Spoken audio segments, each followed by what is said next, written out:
Hey guys, Shawn Ziem, the Connection Machine, aka the Insurance Doctor. This is live number 18 on the year, all about providing value to help you take your business, take your life, take your relationships to higher levels. We're going to talk about a variety of different topics, but I'm looking forward to having you learn, but also implement and take action from some of the strategies, the golden nuggets, the tips that we go over today. And I want you to keep in mind, hit that hashtag live, hit that hashtag replay on the replay. I would love for you to make sure if you are looking to or need assistance with anything with insurance or connections, go to connectionmachine.biz. If you're looking for a fitness transformation, please go to my website here. If you're looking to be on the Web Talk Legends podcast or my show, Connection Conversations, let me know. Would love to have you do that. And also, please don't forget, hit subscribe and that notification bell. I want to make sure I bring on my guest. Here, let me just change this over. What's up, Jake? How are you? Hey, how are you, Shawn? Good to see you. Good to see you. Thanks for joining us today, and I'm going to drop some massive value on a variety of different topics, and I'm excited. I hope you are ready to go. Before we even get into it, can you share who you are and what you do? Sure, absolutely. Really happy to be here. Thank you for having me on your show. My name is Jakub Soja. I'm the owner of Soja Home Improvement. It's an interior painting contracting business that I just started up at the beginning of this year. I always wanted to have my own business as a contractor, so I finally did it after years of holding back. I spent years in construction, but I bounced back and forth with different careers between automotive and construction because my family background is construction. For generations, my father, my grandfather, my uncles, they all have done construction. I always had a passion for cars, so I went to school actually for automotive, Episode County Tech in Wayne, and right out of that, I got my dream job. I got to work on race cars, and quickly realized it's not a good career path because in the winter you're not working, in the summertime you're working, like 16-hour days. So I flipped back and forth. I worked at car dealerships. I worked at transmission shops, but I also in between worked at construction sites. I worked for years alongside my father for a builder before the big 2008 housing market crash. I worked for the builder in Sussex County on my days off, on spring break, and in the summertime on vacation. So that's what I did for a while, and I always had a passion for creating. I always enjoy finishing projects and then being able to point to it and say, I did that. That's the beauty with, home improvement business, putting things together, even automotive, right? If things don't work, you are able to put that thing back together, and that's a phenomenal thing to be able to have that strategy, the tools, the knowledge to make that happen. And I'm glad you said a couple great things there as far as trying different things. You're in the auto business, you're in the construction business. People don't want to try anything anymore. They want to want a handout. They want something to be given to them. And everything we do takes work. It takes a lot of work. It's all the process. It's not like anything comes easy to anybody. But if you want to put some time in, like you were saying, 16-hour days in the summertime, maybe you weren't working in the wintertime. So you have to take some, time when you can get it, and you get the money when you can. And we're going to go into some of the past as far as being an entrepreneur. But I want you to pause 1 second.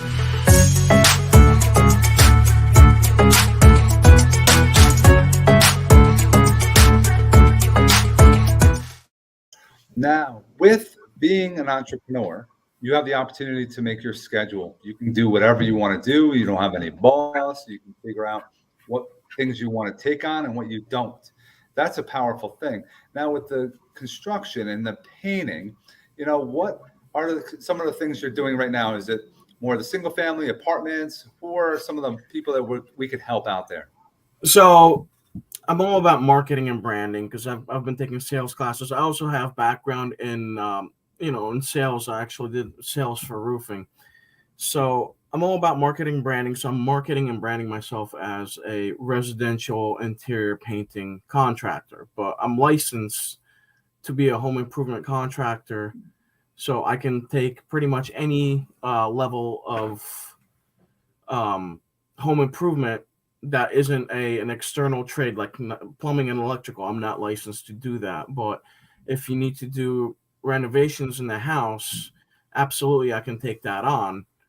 But I'm mostly pushing for interior painting, um, mostly because in the beginning I'm doing this part time while I still have a full time job. And interior painting, the projects don't take as long, let's say, as a full kitchen renovation or a bathroom renovation. So those are things that I do, and it's mostly for residential, but I have done some things, in a commercial business. I actually painted a hair salon for a good friend of mine. We're going to do a photo shoot soon. I actually painted it years ago, but I want to get photos, and the place still looks great. And it's a hair salon. It's a business. The paint is still holding up because we used high quality paint, and I believe using high quality products. Um, so there's no limit to where I can go with this, but I'm starting off with residential interior painting. No, it's good to know. There are a lot of investors out there, a lot of real estate agents, a lot of people that they want to do some prep work before they sell a house. And especially in the market we're now, they need to do due diligence to make sure these properties are in the top notch. Yeah. Besides being an entrepreneur, people are saying, Jake, you don't want to do this, go out on your own, all this. What's been motivating you? So, my company name is Soja Home Improvement. It's my last name. So when I was young in my 20s, my male ego always said, I want to see my name plastered on the side of a van, or, be able to wear my hat, my shirt with, my name on it.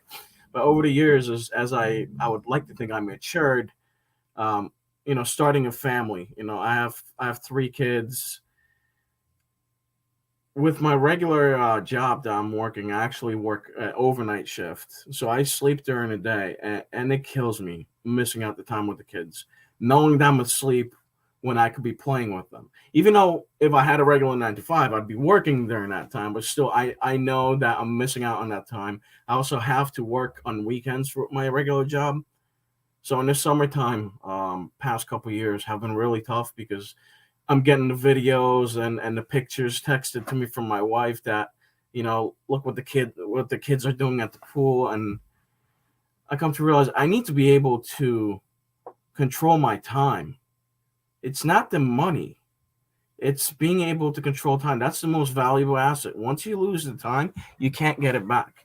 You can go completely bankrupt with your finances, and you'll be able to dig yourself you know, on your way out of that and build your wealth back up. But time, once you lose it, you can't have it back. Well said. And I've been saying that with my wife as far as we're expecting another one, right? I'm a Yes, girl yes. dad. I have my 3 Congratulations. Yeah. girls. Thanks, brother. And I'm hoping for this one to be a boy, right? Yeah.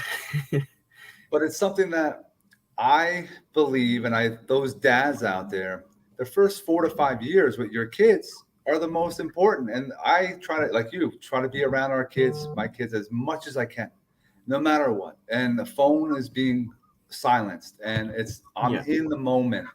It's something that I found. It's 4 to 5 years, and then after that, they're going to be grown. They're going to get to the teenage years. They don't want to be around dad. But it's something that I think, and that's a powerful why that you have your kids changing getting more time with them. And like you said, it's not all about the money. We'll make more money, but the Yeah. time is the important thing. I appreciate hearing that. And how has being a father changed you?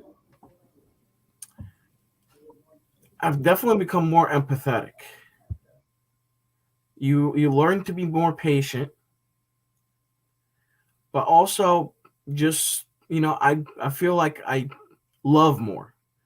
I love my family. I love my children. I love my wife, but there are parts of being a parent that are difficult, and sometimes you're like, I can't do this. But then, you know, you're like us. I'm so exhausted. I need to put the babies down so that they can take a nap and I can take a break.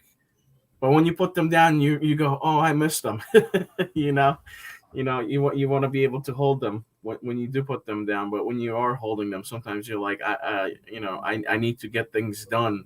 There's bottles to be washed. There's laundry to be done. There's things that always need to be taken care of. And my wife Liz and I, we're always able to manage to juggle it, but sometimes it can get a little bit challenging.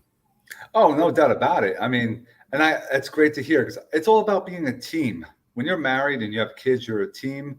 Yeah, there's days and nights you don't want to, the kids are crying in the middle of the night. Who's getting up? I get up. She gets up. I change diapers. It's not like I'm afraid to do things. When they're sick, I'll stay up with them. That's Yeah, important. I found that being a dad, you're there 100% as much as that you can at that time. yeah, and also routines.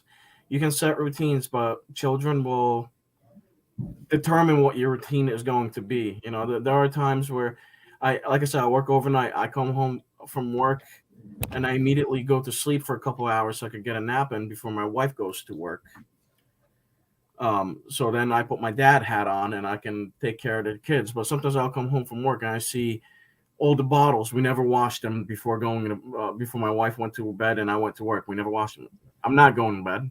I'm not going to do that to her. I got to wash the bottles, make the formula, then I'll get to go lay down. And sometimes I'm lucky enough to say good morning to my kids by the time I go to bed. And that's Now, when it does hurt when you that's see it's them and you go definitely away. yeah, we got to make sure if we're down, we do our part as well. So it's great to hear that. You are a new entrepreneur. How are you learning some of the skills for marketing, for branding, like you said before? Where are you learning this information? Online.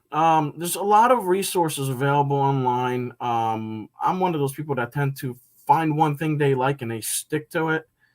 I actually found a great resource for contractors. It's called thecontractorfight.com, and it teaches you everything about construction besides the craft itself. The craft itself is not part of the construction business on that through their program. They teach you how to start a business, how to run it, how to market yourself, how to network, how to run your finances, your bookkeeping, your pricing, all those things. They teach you that. It's a very valuable program, and they offer a lot of free materials, mostly on YouTube. They do have a program you can join. It's not um, cheap, so right now I'm not buying into it because I have a set amount of funds available per month while I'm starting up the business. But I do um, utilize everything they offer that's available online. It's everywhere, and it just takes some work, and you learn from podcasts, from YouTube, and start using your knowledge and share it with others, and that's how you're helping others grow. And what you're really doing, like I have focused with realtors, mortgage professionals, accountants, financial advisors, and also contractors, and I try to teach them different things. Why is that? And I do it for free. And people are like, why would you do it for free? Because now you're helping others grow. And if they can grow, they're Yeah, going to remember you instead of just, oh, I need a handout. Give me some insurance. No, if I can help other people get to a different level, they're going to remember me to help down the road. That's the important thing. So always people first, I found. yeah, yeah.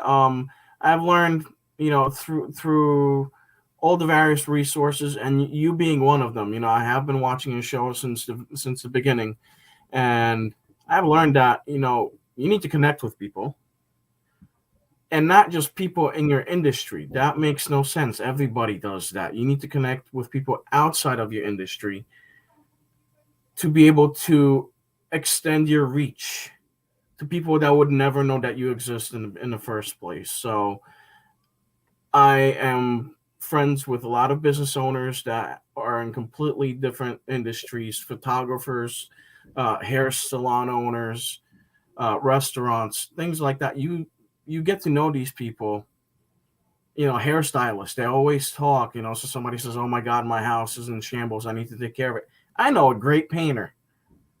It always helps to promote your friends' businesses too, because if somebody says, I have a wedding to go to, I need a hairstylist that does a great job. Well, I know a hairstylist that did an amazing job on my wife's hair for a wedding. You should go check her out. I need baby pictures. We have a photographer that we know. She did an amazing job taking photos of our babies. So there's a lot to say about connecting with people outside of your immediate realm. You hit the nail on the head, man. I appreciate you watching what I'm doing and sharing, because you are exactly right. Being a connection machine yourself, you are connecting other people, and that's where it comes back. So it doesn't matter. You don't have to find a niche or be in a certain segment. You just talk to different people, and it comes back when that time comes. Is it a short term, get a lot of business in the short term? No. It took me, I started doing video in 2018. It took me 6 months. And Amanda's like, what are you doing? Why are you doing these videos? At first, I wasn't really that great at it. And I started growing and getting better and knowing how to do certain things. And all of a sudden, the floodgates open. And I do only this type of stuff. And I'm able to get business from it. And people are like, what? How? Because it's just consistently doing something, and you're providing value. And then you're buying brain cells. That's what we're doing right now on somebody's feed when they're watching us discuss what we're doing. So that is, usually I ask for a final thought, man. That is final right there. I want to make sure that those that are watching, give Jake a call, 973-457-8614. He'll give you a quote, definitely be honest and upfront with you. Where is your location you want to stay around? What kind of areas? So I'm in New Jersey, but I'm promoting myself to be doing most of the work near where I'm at. I'm in Nutley, New Jersey, originally from Clifton. So I do Essex, Passaic, Bergen, and Morris counties as my main hub. But I'm actually a Benjamin Moore national account holder, so I can paint anywhere. So if you have a shore house down in Tom's River that you need repainted, that doesn't mean that won't go down there. I absolutely will be willing to go down there and take care of your home for you. I'm glad I asked that, because you gave us all those counties. So definitely reach out to Jake. I appreciate you, man, coming on here, dropping some massive value. I know they learned something and got some massive golden nuggets. And I wish everyone else, I hope you guys have an awesome rest of your day. Thanks a lot, Shawn.